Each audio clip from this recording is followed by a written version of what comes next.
अज्ञानतिमिरान्धस्य ज्ञानाञ्जनशलाकया चक्षुरुन्मिलितं येन तस्मै श्रीगुरवे नमः। नमो विष्णुपदाय कृष्णप्रेष्ठाय भूतले श्रीमते भक्तिवेदांत स्वामिने नमः।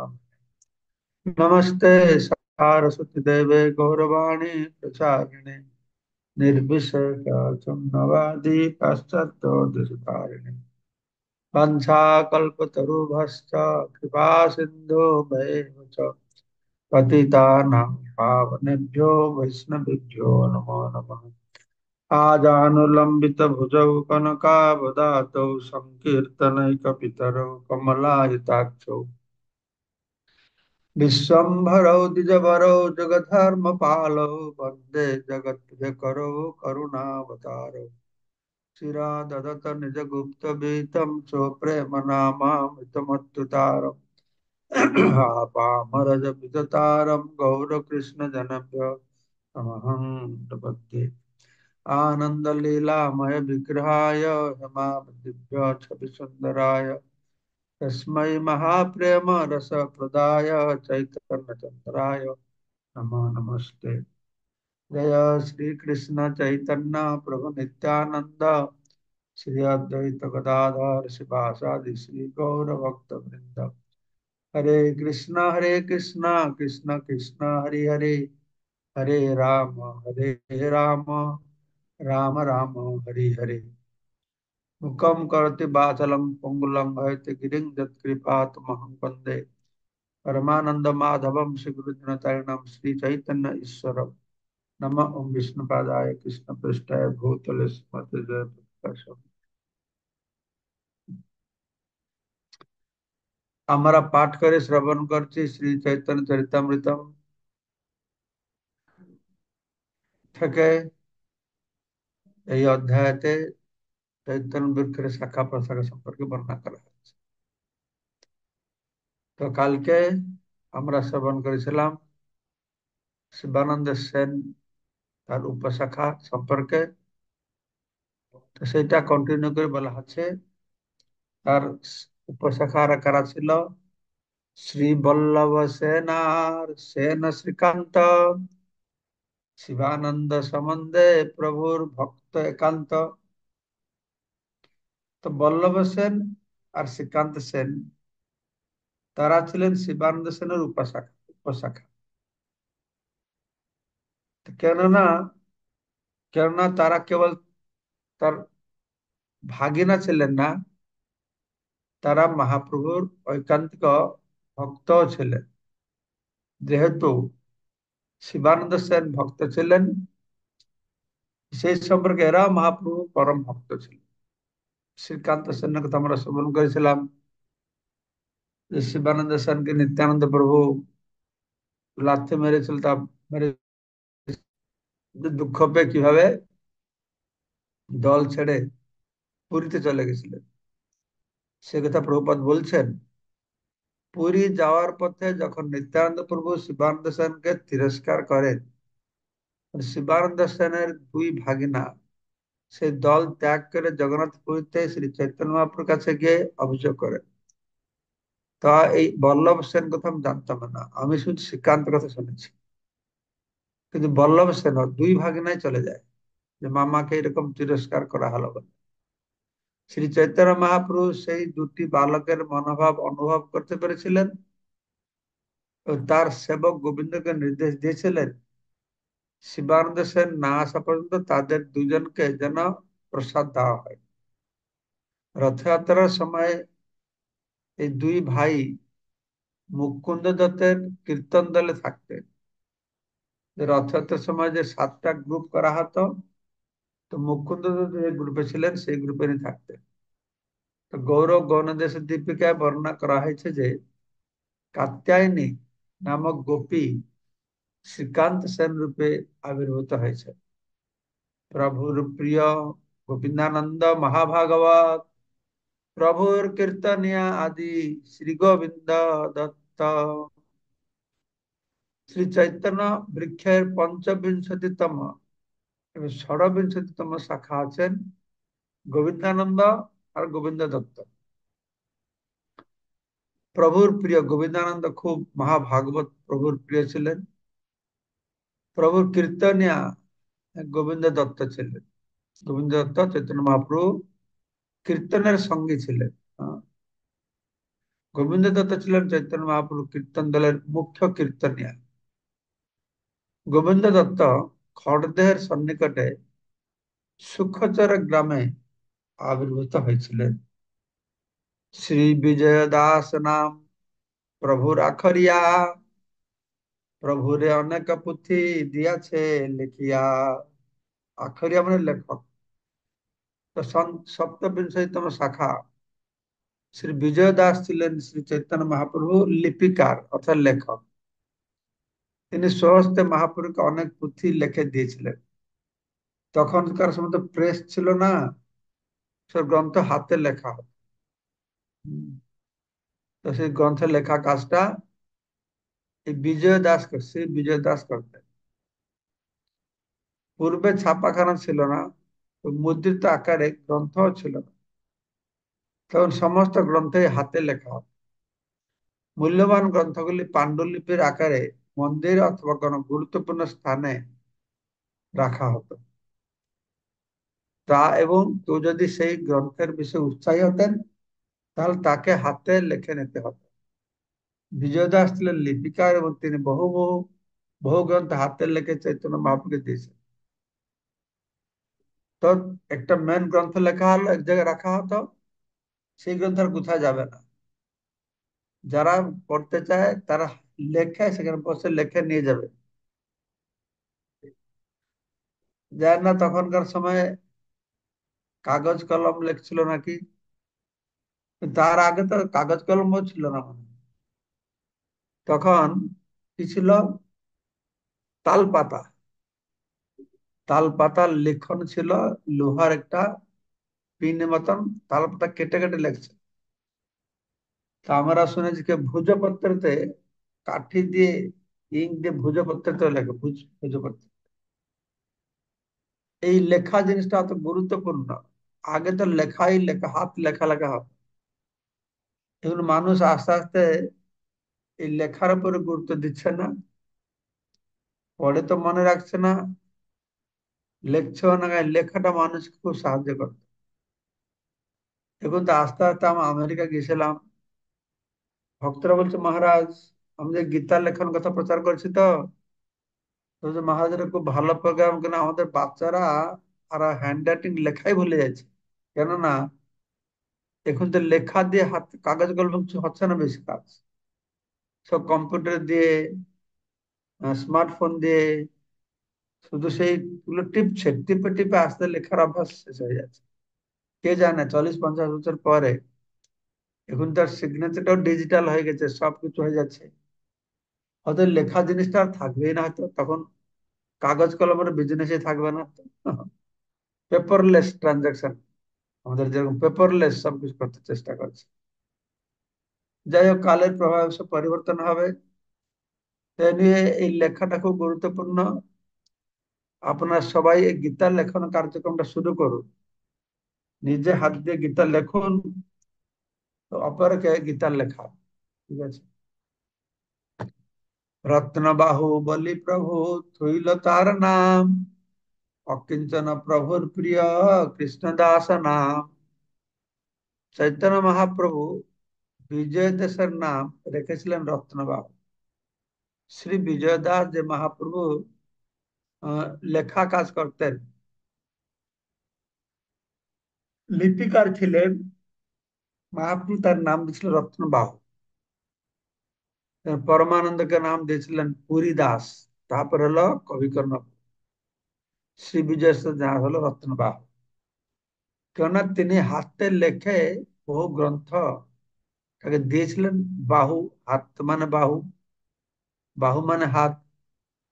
তো সে হাতে বহু গ্রন্থ রচনা করেছেন, তাই তার নাম রত্নবাহু।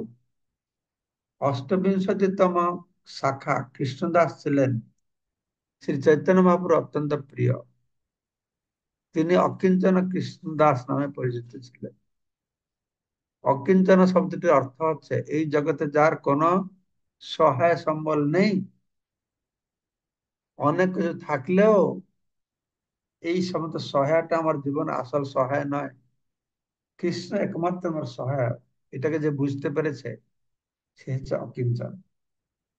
খোলা বেচা শ্রীধর প্রভুর প্রিয় দাস, যাহা শোনে প্রভু করে নিত্য পরিহাস। ঊনবিংশতিতম শাখা হচ্ছেন শ্রীধর। তিনি কলার খোলা ও পাতা বিক্রি করতেন। যেন খোলা বেচা শ্রীধর, কি নাম হলো?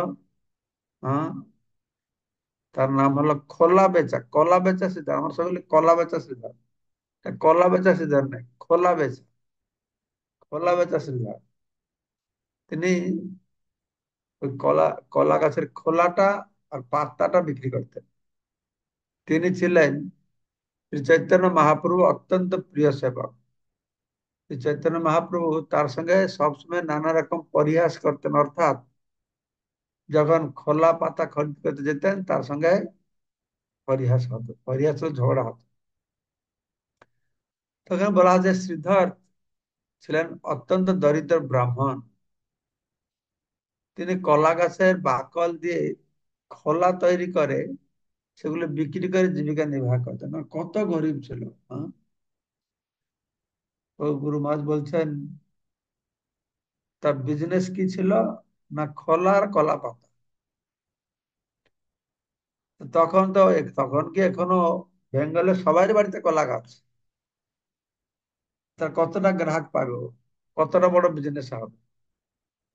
তো সেই বিজনেস আবার যতদিন তিনি বিক্রি করে পয়সা পেতেন, যতটুকু পয়সা পেতেন অর্ধেক গঙ্গা দেবীর পূজা করতেন। 10 পয়সা বিক্রি হতো তো 5 পয়সা গঙ্গা দেবীর পূজা করতেন। তো খুব সম্ভবত তার একটি কলার বাগান ছিল। তো সেখান থেকে তিনি প্রতিদিন পাতা, খোলা, মোচা বাজারে বিক্রি করতেন। তার উপার্জনের অর্ধাংশ দিয়ে তিনি গঙ্গা পূজা করতেন, বাকি অর্ধাংশ দিয়ে তিনি জীবিকা নির্বাহ করতেন।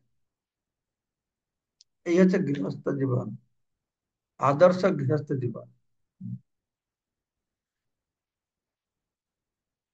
যা পাবে অর্ধেক ভগবানের সেবায় লাগাবে।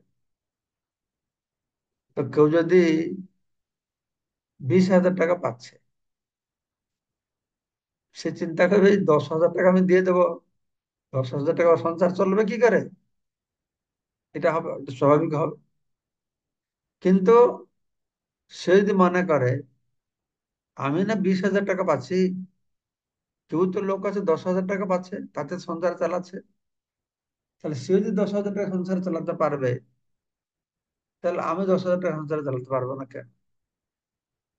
আমি এখন 20,000 টাকা পাচ্ছি বলে মনে করছি 10,000 টাকা ভগবান সেবা দিলে 10,000 টাকা আমার সংসার চলবে কি করে, 20,000 টাকা আমার লাগবে। যে 40,000 টাকা পাচ্ছে তার চিন্তা কি হবে? হ্যাঁ, হ্যাঁ, তার চিন্তা একই রকম হবে। 20,000 টাকা দিয়ে দিলে আর 20,000 সংসার চলবে কি করে? কিন্তু সিদ্ধার্থের মতো যারা নিষ্ঠাবান ভক্ত ছিলেন তারা এই সমস্ত বুঝে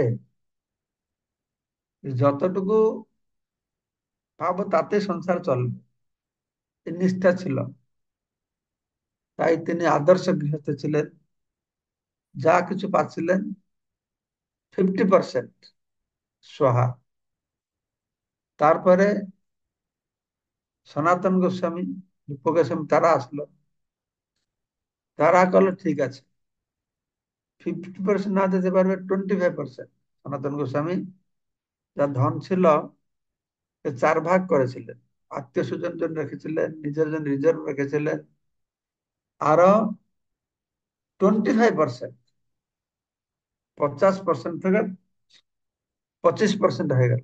25% যা ইনকাম হবে হয়েছিল সেটা ভগবান সেবার জন্য দিলেন। তারপরে প্রভুপাদ, প্রভুপাদ বলেন ঠিক 50% দিতে পারবে না, 25% দিতে পারবে না, 10% তো দাও। 10%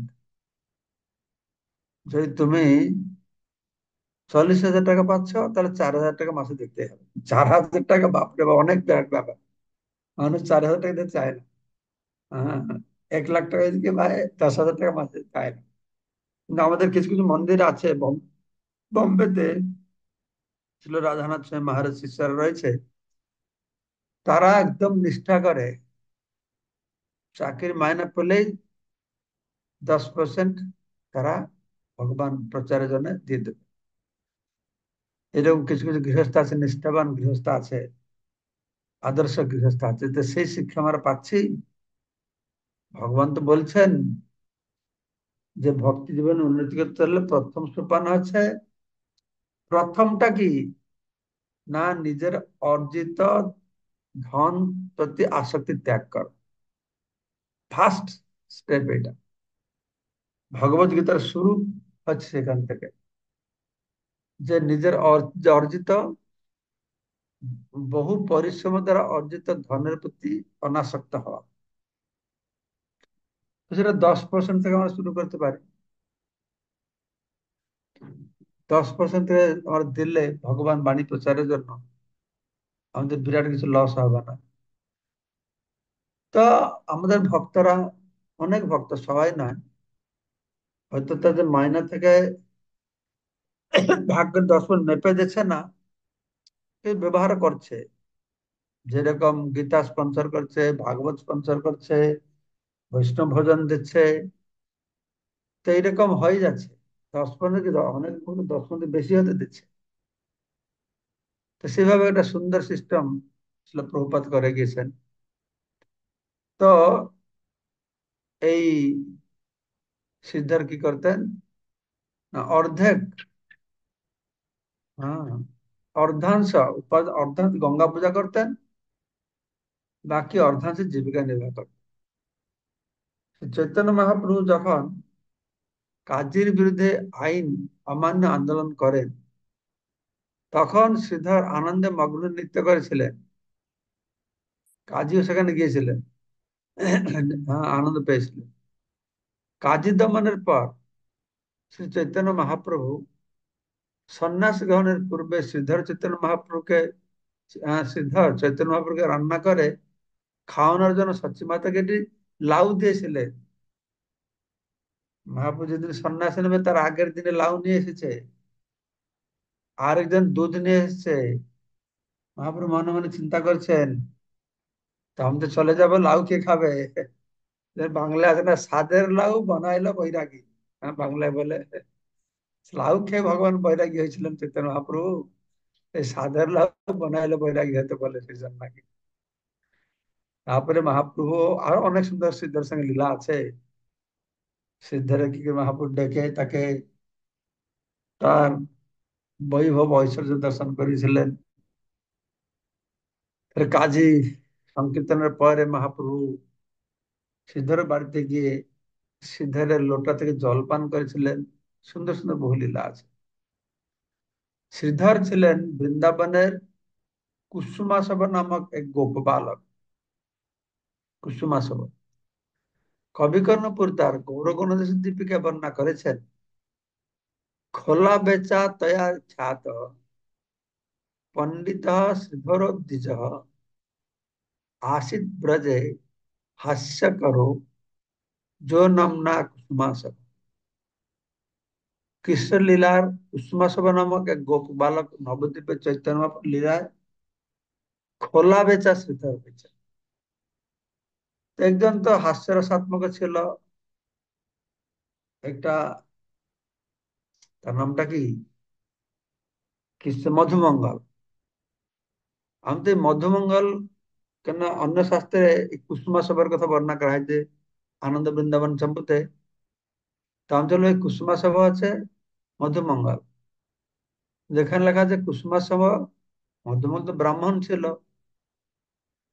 সে গর্গ মুনির পরিবার থেকে। তো এ তো গোপ বালক। আরেকজন ছিল কুসুমাসভা, যে কি মহাপুরুষ সঙ্গে এরকম হাস্যরসাত্মক লীলা করতে, তাকে হয়তো বুঝাচ্ছে। প্রভু যার নিত্যলয় ছোট মোচা ফল, যার ফুটা লোহা পাত্রে প্রভু পিলা জল। প্রতিদিন পরিহাস ছিল চৈতন্য মহাপুরুষদের কাছে, থোড় মোচা ফল নিতেন। হুম, প্রভু যার নিত্যালয়ে থোড় মোচা ফল,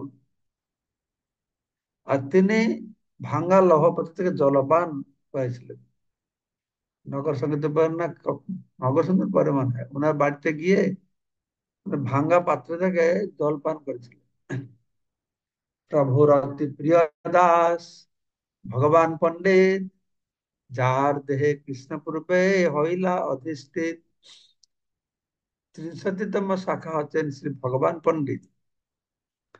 তিনি ছিলেন শ্রী চৈতন্য মহাপ্রভুর অতি প্রিয় সেবক ভগবান দাস, এবং পূর্বেও তিনি ছিলেন শ্রীকৃষ্ণের এক মহান ভক্ত, যার হৃদয়ে ভগবান সর্বদাই বিরাজ করে। জগদীশ পণ্ডিত আর হিরণ্য মহাশয়, যারে কৃপা কইল বাল্যে প্রভু দয়াময়।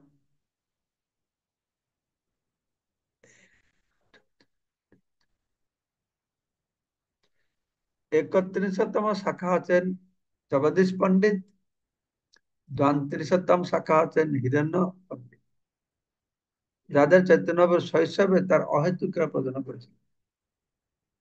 এদের বাড়িতে মনে হয় একাদশ দিন গিয়ে খেয়েছিলেন। কে বলছেন? পূর্বে কৃষ্ণলীলা জগদীশ পণ্ডিত ছিলেন চন্দ্রহাস নামক নর্তক।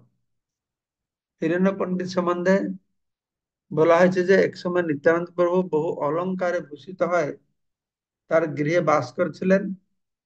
তখন একজন দর্শপতি সারা রাত ধরে সেই রত্ন অলংকার চুরি করার চেষ্টা করে, সফল হতে পারেনি। পরে সে নিত্যানন্দ প্রভুর শরণাগত হয়। এ সুন্দর বর্ণনা চৈতন্য ভাগবত রয়েছে কিভাবে নিত্যানন্দ প্রভু যখন ফিরে এসেছেন নবদ্বীপে, এই নবদ্বীপে এসে তিনি এই হিরণ্য পণ্ডিতের ঘরে ছিলেন। দস্যুরা আসে 3-4 বার চেষ্টা করলো চুরি করতে, বিভিন্ন ঐশ্বর্য দর্শন করলো, পরে তারা খুব কষ্ট পেল, অন্ধ হয়ে গেল, গাড্ডায় পড়ে গেল, বৃষ্টি পোকামাকড় কামড়ালো। তখন দর্শক সর্দার বুঝতে পেরেছে তারা সাধারণ মানুষ নয়। তখন তারা গিয়ে নিত্যানন্দ আশ্রয় নিয়েছে। তো এই যে মহাপ্রভু যখন শিশু ছিলেন, এই জগদীশ আর হিরণ্য, জগদীশ পণ্ডিত আর হিরণ্য, এই দুই ঘরে গিয়ে প্রসাদ খেয়েছিলেন। যেটা বর্ণনা করে বলা হচ্ছে, এই দুই ঘরে প্রভু একাদশী দিনে বিষ্ণুর নৈবেদ্য মাগি খাইল আপনে। এই দুজনের গৃহে শ্রী চৈতন্য মহাপ্রভু একাদশীর দিন বিষ্ণু নৈবেদ্য চেয়ে খেয়েছিলেন। ছোট শিশু ছিলেন। একাদশীর দিন ভক্তরা উপবাস করেন, তো ভগবানকে ভোগ নিবেদন করতেন, করতে কোনো বাধা নেই। তো চৈতন্য মহাপ্রভু খুব কান্না করলেন, ছোট শিশু ছিলেন। কেন কান্না করছে, কেন কান্না করছে? তো বলছে আমাকে প্রসাদ দিতে হবে, বিষ্ণু প্রসাদ। তো সেই দিন এই জগদীশ পণ্ডিত হিরণ্য পণ্ডিত ঘরে বিষ্ণু প্রসাদ ছিল, তখন সে বিষ্ণু প্রসাদ পেয়েছে। তিনি তো বিষ্ণু, বিষ্ণু চতুর্থ শ্রী চৈতন্য মহাপ্রভু সেই দিন বিষ্ণু নৈবেদ্য গ্রহণ করেছিলেন। কিন্তু তা মানে যে যখন বড় হয়েছেন বিষ্ণু নৈবেদ্য গ্রহণ করতে হবে না। একাদশী করে সবাইকে শিখিয়েছেন উনি বিষ্ণু, কিন্তু আপনি আচার্য ধর্ম জীবনে শেখা যায় তখন একাদশী পালন করেছে। আচ্ছা, মাকেও বলেছে, মাকে বলছেন তোমার কাছে আমার একটা ভিক্ষা আছে। কি ভিক্ষা? না তুমি প্রতি একাদশী করো। অনেক আছে বিধবার একাদশী করে না, এই কারণে অনেক আছে না। মহাপ্রভু মাকেও সেই অনুরোধ করেছে। প্রভুর পড়ুয়া দুই পুরুষোত্তম সঞ্জয়, ব্যাকরণে দুই শিষ্য দুই মহাশয়। ত্রয়োবিংশতিতম ও চতুর্বিংশতিতম শাখা আছেন পুরুষোত্তম, আর সঞ্জয় নামক চৈতন্য মহাপ্রভুর দুইজন ছাত্র। পড়ুয়া দুই, পড়ুয়া মানে তার ছাত্র, পুরুষোত্তম সঞ্জয়। তারা তারা চৈতন্য মহাপ্রভুর ব্যাকরণ অধ্যয়ন করেছিলেন। ব্যাকরণে দুই শিষ্য, ব্যাকরণ অধ্যয়ন করেছিলেন। আর দুইজনে ছিলেন অত্যন্ত মহান, দুই মহাশয়। তারাও মহাপ্রভুর শাখা। দুজন পড়ুয়া ছিলেন নবদ্বীপ অধিবাসী। চৈতন্য মহাপ্রভু সংকীর্তন আন্দোলনের প্রথম সঙ্গে তখন গয়া থেকে ফিরে এসে সংকীর্তন আন্দোলন শুরু করলেন। এই ছাত্রদের কাছে শুরু করেছেন, ছাত্রদেরকে প্রচার করা শুরু করেছেন। যা কিছু পড়ালেন সব কৃষ্ণ আর কৃষ্ণ। ছাত্ররা গিয়ে গঙ্গাদাস মাঝে কমপ্লেন করছে, কি নিমাইয়ের কি হয়ে গেল? গঙ্গাদাস এসে পড়ে বুঝাচ্ছে, নিমাই বলছে, আমি কি করবো, আমার দ্বারা হচ্ছে না এই কাজ। বাচ্চাদের বলে, তোমার অন্য টিচার দেখো, অন্য শিক্ষক দেখো। ছাত্র দেখো, ছাত্র না, আমার তোমাকে ছেড়ে যাবা, আমার সঙ্গে যদি থাকো তাহলে কৃষ্ণ নাম করো। সবাইকে এই কৃষ্ণ নাম করলো। মহাপ্রভু বুঝতে পেরেছেন, আরে এই পাণ্ডিত্য, ব্যাকরণ, ন্যায় আর তর্কের কেউ লাভ নেই। তাই মহাপ্রভু গাছ থেকে ফিরে এসে সমস্ত পুঁথি বেঁধে গঙ্গায় ফেলে দিয়েছেন। হরে নাম হরে নাম এব কেবলম কলো নাস্তে ব গতির নাথা। কলিযুগে এই নাম একমাত্র। শ্রী চৈতন্য ভাগবত বর্ণনা করা হয়েছে যে পুরুষোত্তম সঞ্জয় ছিলেন মুকুন্দ সঞ্জয়ের পুত্র। এই পুরুষোত্তম আর সঞ্জয়, হ্যাঁ, পুরুষোত্তম সঞ্জয় ছিলেন মুকুন্দ সঞ্জয়ের পুত্র। এর কিরকম হলো? কিন্তু পুরুষোত্তম আর সঞ্জয় তো দুইজন। আর এখানে আবার লিখছে সঞ্জয় যে টাইটেল, পুরুষোত্তম সঞ্জয় ছিলেন মুকুন্দ সঞ্জয়ের পুত্র। এটা খুঁজে বাইর করতে হবে, বা ইংরেজি বইতে কি আছে দেখতে হবে। কিন্তু শ্রী চৈতন্য চরিতামৃতে কৃষ্ণদাস কবিরাজ গোস্বামী, ও, এটা লেখাইছে না, পুরুষোত্তম ও সঞ্জয়কে দুইজন ব্যক্তির বর্ণনা করেছেন, সেই ভুল সংশোধন করেছে। না না না। আচ্ছা আচ্ছা আচ্ছা, চৈতন্য ভাগবতের বলা হয়েছে, চৈতন্য ভাগবত বর্ণনা করা হয়েছে যে পুরুষোত্তম সঞ্জয় ছিলেন মুকুন্দ সঞ্জয়ের পুত্র। আচ্ছা আচ্ছা। চৈতন্য চরিতামৃতে কৃষ্ণদাস কবিরাজ এখানে বলছেন না, পুরুষোত্তম আর সঞ্জয় এরা ছিল দুইজন। আগামীকালকে আমরা বনমালী পণ্ডিতের কথা শ্রবণ করবো। আজকে এই পর্যন্ত কথা হলো। এখানে রহিল গ্রন্থ অমৃত লহরী, বদন বলিয়া সবে বল হরি হরি। হরি বল। এখান থেকে বেশি কিছু বলার নাই, প্রশ্ন উত্তর তবুও কেউ যদি কিছু জানে, তাই আমি তো সব জানি না, কিছু বলবে বলতে পারে।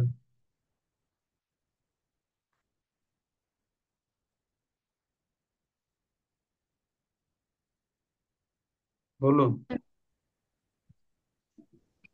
হরি বল। হরে কৃষ্ণ। প্রণাম। মহারাজ, হরে কৃষ্ণ হরে কৃষ্ণ কৃষ্ণ কৃষ্ণ হরে হরে। মুকুন্দ মহারাজ তো বাবু, মহারাজ তো হরে দেরি কৃষ্ণ। হচ্ছে। প্রভু, এই এই যে শ্রী বিজয় দাস, মানে একটু 65 নম্বর শ্লোকে, একটু অপেক্ষা করেন, মহারাজ আছে। মহারাজ আমি শুনছি, আমি শুনছি, বলো। হ্যাঁ, যে 65 নম্বর শ্লোকে মহারাজ, শ্রী বিজয় দাস নাম প্রভুর আখরিয়া। আখরিয়া মানে শব্দটার অর্থটা উম, আখের মানে লিপিকার, যে লেখে। আচ্ছা। তখনকার সময় তো প্রিন্টার ছিল না, ছাপাখানা ছিল না। তো কোনো কিছু বই লাগলে, যে বই লেখা থাকে মন্দিরে বা একটা নির্দিষ্ট স্থানে থাকে, যার লাগবে সে লেখে নিয়ে যায়। লিপিকার আর কি। তো মহাপ্রভু, লিপিকার মহাপ্রভু যখন সব বই লেখে উনি দিতেন। আর মহারাজ, ওই 63 নম্বর শ্লোকের তাৎপর্য যে বলছেন, যে এই শ্রীকান্ত সেন, আহ কাত্যায়নী নামক গোপী শ্রীকান্ত সেন রূপে আবির্ভূত হয়েছেন। যে কাত্যায়নী নামক গোপী ছিলেন তাহলে কৃষ্ণ লীলায়। হ্যাঁ হ্যাঁ। আসলে আমার মনে হয় না কাত্যায়নী দেবী উনি নয়, মনে হয় কোন গোপীর নাম ছিল, মনে হয় কাত্যায়নী হতে পারে। গোপী ছিলেন, মানে কাত্যায়নী তো দুর্গার এক সেনা, কিন্তু একজন গোপী ছিলেন, তাই তো?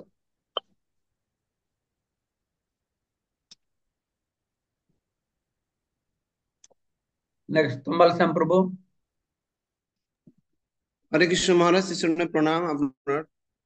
আমরা এখানে এই 71 নম্বর শ্লোকে মহাপ্রভু যে জগদীশ পণ্ডিত আর যে হিরণ্য পণ্ডিতদের তাদেরকে কৃপা করার জন্য মহাপ্রভু একাদশী দিন প্রসাদ চেয়েছেন, কিন্তু আমরা দেখতে পাই মহাপ্রভু জগন্নাথপুরীতে এক ভক্ত প্রসাদ দিয়ে সেই প্রসাদের মহিমা করতে করতে মহারাজ সারা রাত মহাপ্রভু কাটিয়ে দিয়েছিলেন, কিন্তু আবার সচিমার কাছে একাদশী দিন অন্ন না খাওয়ানোর জন্য বলছেন।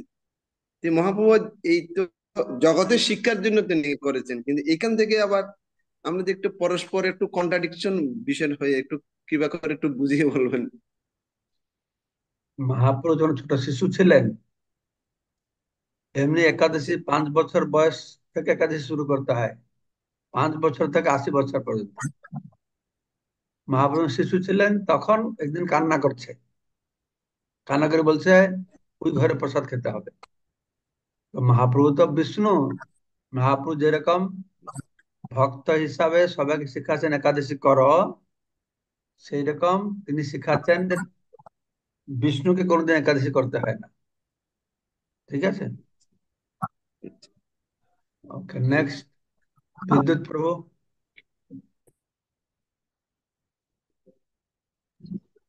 হরে কৃষ্ণ, ধন্যবাদ প্রণাম মহারাজ, উপস্থিত হলেন।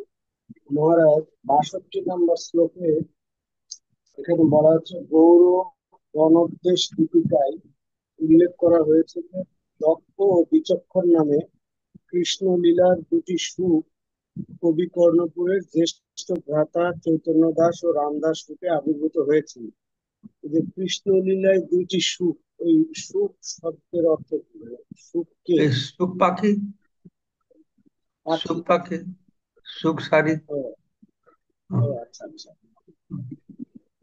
ঠিক আছে। আর সুলাল, সুলাল প্রভু।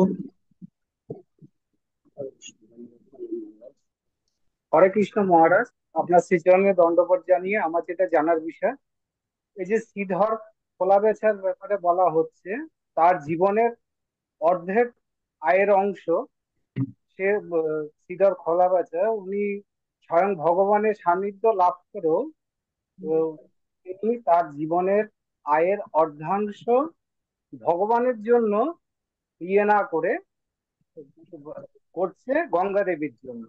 এই বিষয়টা যদি একটু তুলে ধরেন মহারাজ। গঙ্গা দেবী তো ভগবানের চরণ কমল থেকে এসেছেন।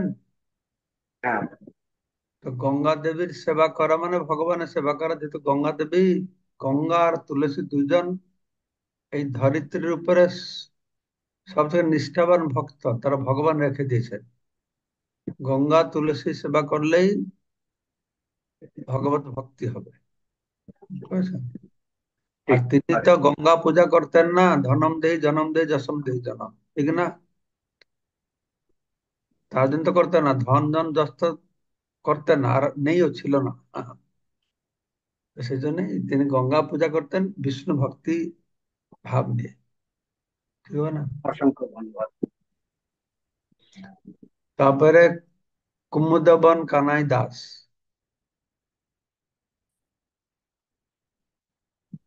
হরে কৃষ্ণ, দণ্ডবত প্রণাম মহারাজ। মহারাজ, এই খলা বেচা শ্রীধর প্রভু যে অর্ধেক এ টাকা কি দিয়ে কি কি বেচত, কি বেচা? খোলা বেচা শ্রীধর, খোলা, খোলা বেচা। হ্যাঁ, শ্রীধর যে অর্ধেক টাকা দিয়ে তিনি যা ইনকাম করতেন তার অর্ধেকটা দিয়ে যে গঙ্গা দেবীর বা ভগবানের সেবা করতেন। এখন আমাদের এই কলিযুগে মানে আমরা কিভাবে আমাদের ইনকামের অর্ধেক দিয়ে ভগবানের সেবা করতে পারি, যেখানে আমাদের এই গড় ভাড়া দিতে হয় বা অন্যান্য ঝামেলা গুলো হয়, সেই ক্ষেত্রে আমরা সেটা কিভাবে মেনটেন করতে পারি মহারাজ, যদি একটু করে বলেন। শ্রীধর তো কলিযুগের লোক ছিল, আর কি করে মেনটেন করতে পারবে এটা অলরেডি আমি বর্ণনা করলাম। যে 20,000 টাকা পাচ্ছে, সে মনে করছে 10,000 টাকা দিলাম, 10,000 চলবো কি করে, ঠিক না কুমুদবন প্রভু? হ্যাঁ প্রভু, মহারাজ, হ্যাঁ। আচ্ছা, এইরকম লোক আছে যারা কি 10,000 টাকা দিয়ে পরিবার ভরণ সম্পর্ক করছে? এরকম লোক আছে। এরকম, হ্যাঁ আছে। আচ্ছা, যে 40,000 টাকা পাচ্ছে, সে যদি 20,000 টাকা দিয়ে তো সে আর আমি 20,000 চলবো কি করে? 20,000 টাকা লোক আসতে চলছে, সংসার চলছে, হ্যাঁ, চলছে না? সেভাবে চলবে, কিন্তু সেই রকম দৃঢ়তা স্তরে যে পৌঁছবে তারা করতে পারবে। তাই আপনি বলছেন কলিযুগে আমরা কি করব? কলিযুগে নেই, এটা কলিযুগে হয়েছিল। সেই জন্যই আমি তারপর বললাম 50% না হলে 25% লাগাও ভগবান সেবার জন্য, আর সেটা না করে 10% দাও, প্রভুপাদ বলছেন। হুম। 10% দেন, জগৎবাসীদের দৃষ্টান্ত হয় দেখুন, আমি যা পাচ্ছি 10% দিচ্ছি ভগবান আমার বাণী প্রচারের জন্য। দৃষ্টান্তমূলক এইরকম যে গৃহস্থ আমাদের এটা বেরোবে, দৃষ্টান্তমূলক গৃহস্থ। হ্যাঁ, সে বিরাট ব্যাপারে যে আমাদেরই হয় না, কিন্তু অন্য সংস্থা আছে, যেরকম স্বামীনারায়ণ আছে, আরো বিভিন্ন সংস্থা আছে, তাদের যারা শিষ্য তার ঠিক মাইনা পাবে 10%। ওরা আগে থেকে ব্যাংকে বলে থাকে। হুম। আমেরিকায় আমি গেছিলাম, প্রতি বছর 20 মিলিয়ন 30 মিলিয়ন ডলারের মন্দির বানাচ্ছে ওরা, প্রতি বছর আমেরিকায়। ওরা টাকা পায় কোথা থেকে? তারপরে তাদের যারা অনুগামী আছে, তারা মাইনা পাওয়ার আগে মানে ব্যাংকে বলে রেখেছে, যদি আমার 1 লাখ টাকা মাইনে থাকে তাহলে অত পার্সেন্ট অলরেডি মঠে চলে যাবে, আমি আমার হাতেই আসবে না। আমার যদি আমার 30,000 টাকা মাইনা আছে, তাহলে আমার হাতে তো 25ই আসবে, আর 5 আসবেই না। তাহলে আমি যে হাত থেকে দিচ্ছি বলে মনেই করবো না, আমি মনে করবো যে আমার মাইনেটা 25। এটা হয় না? হুম। হবে না? যে আমি 40,000 টাকা পেলাম, ব্যাংককে বলে দিয়েছি "ওই আমাকে তুমি 30 দেবে মাত্র"। তবে আমি 30 আমার মাইনা বাস হয়ে গেল, হবে? হবে না কেন? ব্রুনেস গৌর প্রভু। ধন্যবাদ মহারাজ। হরে কৃষ্ণ, ধন্যবাদ, প্রণাম মহারাজ। খুব সুন্দর, ক্লাসটা খুব সুন্দর, ভালো লাগছে। কিন্তু মহারাজ, শ্রীধর সে অর্ধেকটা দিয়ে সংসার চালাইতো, অর্ধেকটা ভগবানের সেবায় দিত। এরপর আমাদের যে গোস্বামীগণ, তারা 25% পূর্বজ যে তোমাদের ভগবানের সেবায় দেওয়ার জন্য বলছে, এটা আমি আজকে নতুন শুনলাম। তো এটা কোথায় উল্লেখ করছে? যদি কেউ জানতে চায়, আমরা ভক্তদের মাঝে প্রচার করলে তখন কি বলবো আমি? না না, গোস্বামীগণ বলে না, গোস্বামীগণ তো সব ছেড়ে দিয়েছে। ওরা তো সব ছেড়ে দিয়েছে, 25% কেন হ্যাঁ, করে দিয়েছে। সনাতন গোস্বামী যখন জেলে ছিলেন, তারপরে তার যা ধন সম্পদ হ্যাঁ। ছিল তাকে 4 ভাগে বিভক্ত করেছিলেন। এটা চৈতন্য চরিতামৃতে পড়তে পারবে।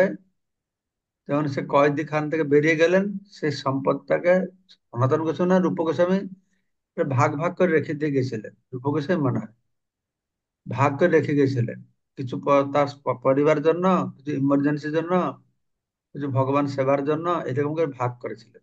সেটা চৈতন্য চরিতামৃতে পাবে। গোস্বামীরা বলছেন আমাদেরকে কথা, উনি করেছিলেন, তার সে একটা আদর্শই থাকলো আর কি। ঠিক আছে। হ্যাঁ মহারাজ। আর পূর্বজ যে বলছেন 10%, এইটা কোথায় উল্লেখ আছে, আমরা জানতে পারবো? এইটাই শুনেছি ভক্তের কাছ থেকে আমি। তার নিচে হাতছে কোথায়, এটা আহ, ইস্কনে প্রচলিত আছে, আর অনেক ভক্ত করেও এটাকে, বোম্বেতে, মহারাজ, দিল্লি। এইটা হইলে আর আমাদের ইসকনের কোনো সমস্যা থাকবে না আর কি, ওইরকম প্রচার প্রোগ্রামে খুব সুন্দরভাবে হইতে পারে। হ্যাঁ, ভালো হবে। ইস্কনে হলে হওয়ার আগে ফার্স্ট তুমি করো, বরণ বড় ব্রুনেস গৌর থেকে শুরু হোক, তুমি শুরু করো আগে। মহারাজ, ঠিক আমি আছে। অলরেডি শুরু করছি, আপনাদের আপনাদের আশীর্বাদ আর কি। হরে কৃষ্ণ। যাক, খুব ভালো। এরকম আদর্শ গৃহস্থ আমাদের হলে তো ভালো, খুব ভালো হবে। খুব ভালো।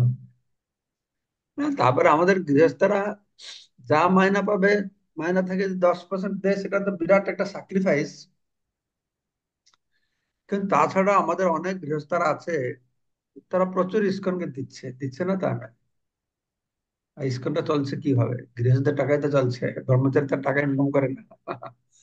তো অনেক গৃহস্থরা আছে, তারা প্রচুর পরিমাণে দিচ্ছে। কিন্তু এইটা একটা সিস্টেমেটিক। আমাদের ভক্তাদিকে বললেও না, বৈষ্ণব সেবা দিচ্ছে, পূজা অনুষ্ঠানে দিচ্ছে, এই ডোনেশন ওই ডোনেশন অনেক তো দিচ্ছেই। এইটা গেলে মানে চোখে হুম। দৃষ্টিতে পড়ে, হ্যাঁ এই 10% দিচ্ছে, এইটা আর কি।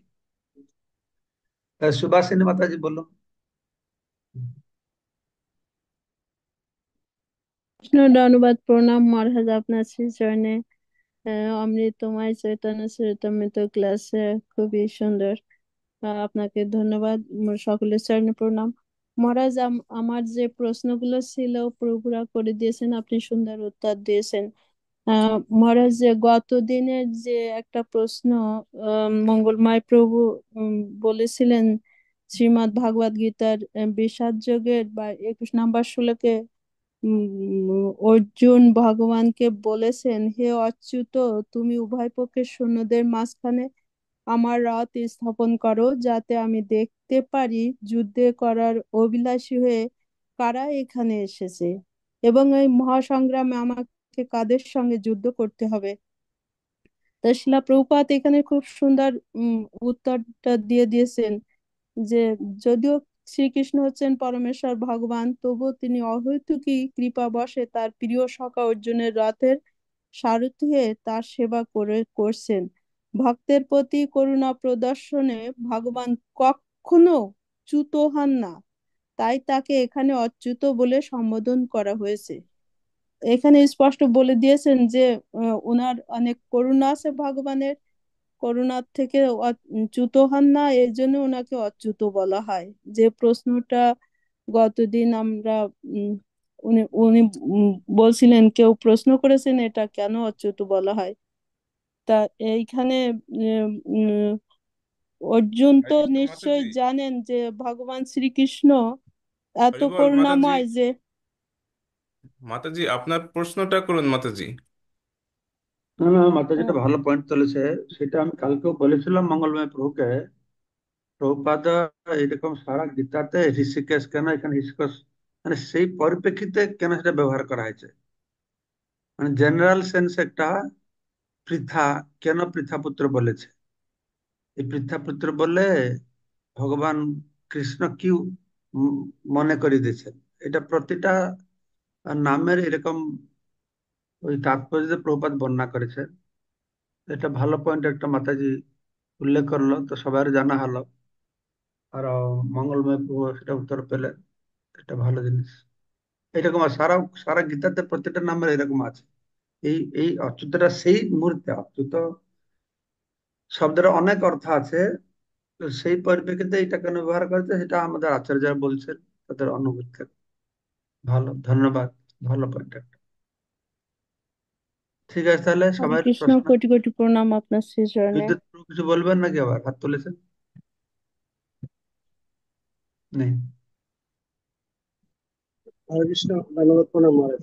মহারাজ, মঙ্গলময় কৃষ্ণদাস প্রভুর প্রশ্নটা ছিল এরকম যে দ্বিতীয় অধ্যায়ের 7 নম্বর শ্লোকে যে উনি তো আত্মসমর্পণ করলেন ভগবানের কাছে, তার আগে উনি ভগবান কৃষ্ণকে কিভাবে অচ্যুত হিসাবে সম্বোধন করলেন? উনি তো ওইটার আগে জানার কথা না যে উনি ভগবান বা উনি অচ্যুত। প্রশ্নটা এরকম করেছিলেন ও, উনি। আচ্ছা আচ্ছা। হ্যাঁ, মানে উনি তো আস্তে আস্তে পরবর্তীতে জানলেন যে ভগবান শ্রীকৃষ্ণ স্বয়ং ভগবান, তিনি অচ্যুত, তিনি ঋষিকেশ, তিনি তার গুণ সম্পর্কে জানেন। তার আগে তো জানার কথা না। এই বিষয়টা উনি প্রশ্ন হিসেবে রেখেছিলেন। যখন এটা অচ্যুত বলছে মানে তো আগে থেকে জানে নিশ্চয়ই, তার নাম অচ্যুত রাখা হয়েছে, হয়তো ভগবান বলে জানে না, কিন্তু তাকে অচ্যুত বলে লোক জানে, মুনি ঋষিরা হয়তো বলছে, লোকেরা বলছে, সেইভাবে জানে, তাই না? এরকম কিছু একটা হবে, এটা যেন সবকিছু সবাই আসলে। কৃষ্ণকে কৃষ্ণ বলে বলতো, ভগবান বলে জানতো না, তাই না? না শুধু না, অচ্যুত বলে বলতো, হ্যাঁ, বা মধুসূদন বলতো, অচ্যুত বলতো। ঠিক আছে, তাহলে তো সবাইকে অশেষ আচ্ছা, ধন্যবাদ আজকের অনুষ্ঠান হুম, যোগদান করার জন্য। বাঞ্ছা ধন্যবাদ। কল্পতরুভ্যশ্চ কৃপা পতিতানাং পাবনেভ্যো বৈষ্ণবেভ্যো जय जय भक्ति পরং पुरुषोत्तम श्रीवास পাবনভ বৈষ্ণবায় নমো নমো।